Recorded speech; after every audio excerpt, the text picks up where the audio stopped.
सर्वांना माझा नमस्कार. तर आज आपण बनवणार आहोत महाराष्ट्रीयन स्टाईल डाळ. त्यासाठी 1 चमचा मूग डाळ, अर्धा चमचा तूर डाळ मिक्स करून आपण स्वच्छ धुवून घ्यायची. आणि त्याच्यानंतर आपण त्याच्यामध्ये टाकणार आहोत 1 कांदा, अर्धा टोमॅटो आणि 1 मिरची मी टाकलेली आहे.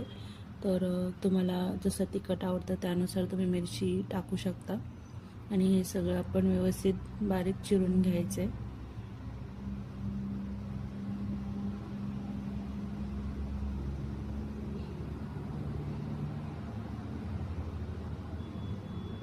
सगळं व्यवस्थित बारीक चिरून आपण हे डाळीमध्ये घालणार आहोत.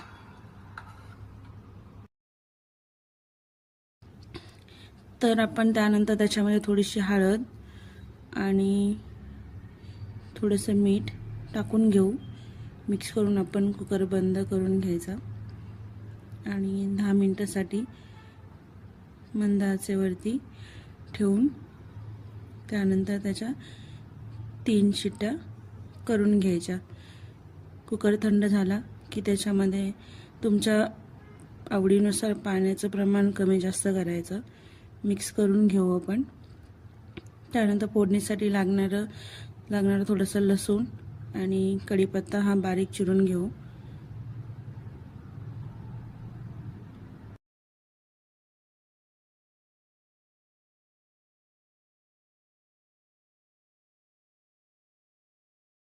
पातेलं गरम करून घेऊ. त्याच्यामध्ये थोडंसं तेल टाकू.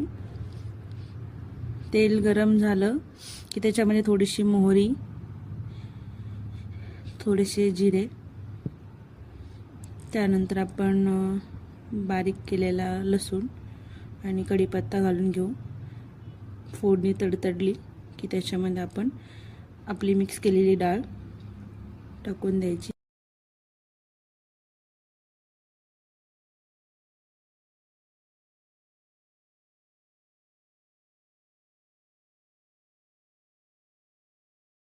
चव बघून मीठ ॲडजस्ट करून घ्यायचं.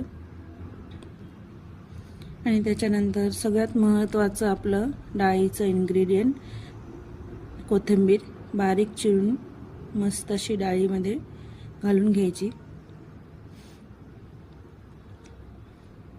आणि त्याला छान अशी उकळी येऊ द्यायची. उकळी आलेली आहे आपल्या डाळीला म्हणजे आपली डाळ तयार झाली.